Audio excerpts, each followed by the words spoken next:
Hey Sam. So because it's International Women's Day, and this year's theme is hashtag choose the challenge.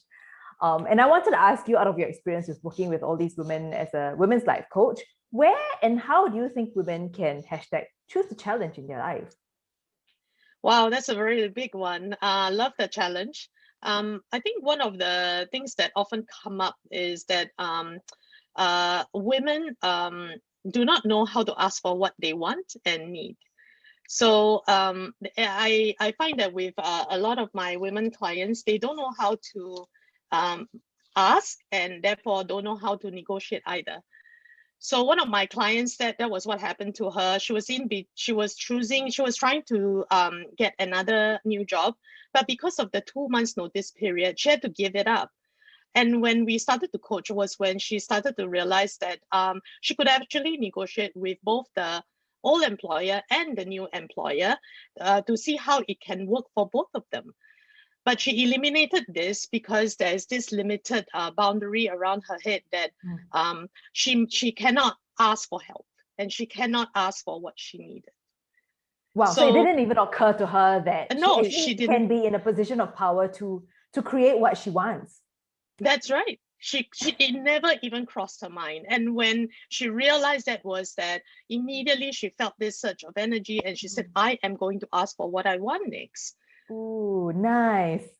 And Sam, Yes. it sounds like a very small thing, but I Oh, know that we all go through this.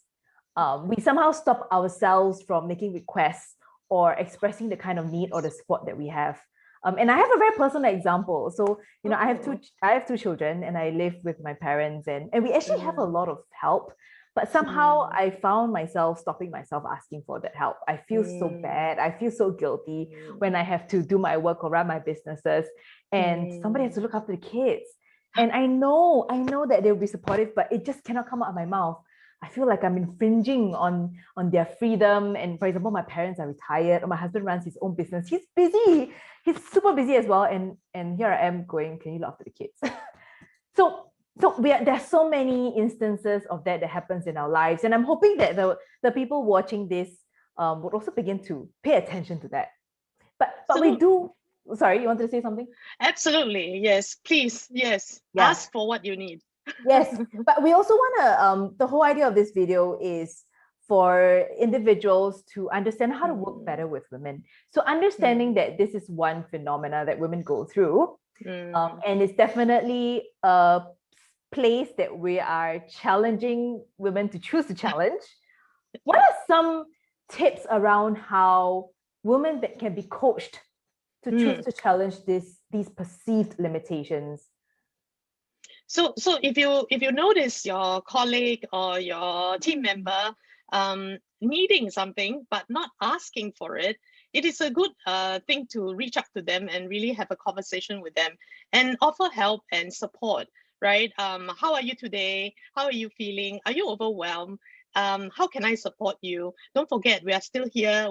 We are willing to help you and really offer that help to them. Sometimes it's very hard for us to for the woman in question to ask for it, and Mm. so it is helpful for the other person to bridge that gap a little bit for them and make it less scary for them to make that ask. Oh, that's nice. So it's offering and opening up that space Yes, for that connection to happen. And I absolutely. also suppose there is space for women to get coached around questioning Mm, any very unconscious limiting beliefs around asking for help, permission, etc., support. Is that something that you absolutely. also observe in your Yes, for coaching? sure. I mean, just the client that I mentioned, all it did was really a little bit of questioning her beliefs, and she really you could see her whole face lighted up, and when she realized she could actually ask for it without any apologies, without any guilt, and definitely she has no need to ask for permission to ask for it. Nice, nice. Mm. Okay, what else do you know can help women um yeah, choose to challenge their perceived limitations about themselves and reaching out? I think one of the things with women is that we don't take time for ourselves. And we just want to go because there's so many things we would like to have in our lives and we want to work on them. And that's just great. That's very good. However, we do need time to think. And that's one of the things that I encourage my women coaches to think about is that where is time in the schedule for you? For you to really keep quiet and really shut out all the noise and have a quiet time with yourself and really think through, what do you want? What do you need? And how do I move forward in a way that is helpful to me? What are some of my limiting beliefs that I need to remove so that I can move forward easily and with more ease? And that is something that I noticed that people don't give themselves that. The women I coach don't give themselves that. Actually, it's a gift. It's true. So I was coaching a client that day as well, and this person is in a leadership position.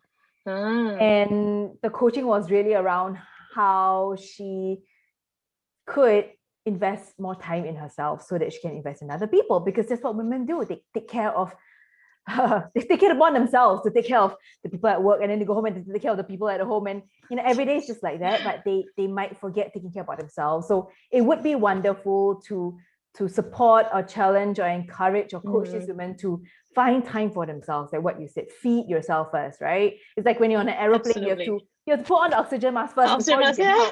Dependence, you don't go and help everybody else with the oxygen mask and then you faint halfway. That's right. And this is a great metaphor that I always share with my clients as well, is that self-care is and self-care is not just about manicures and pedicures and facials as well.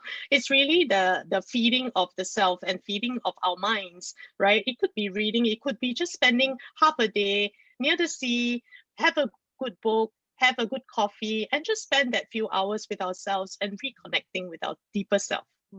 That's a nice one. Thanks for the chat, Sam. Very enlightening.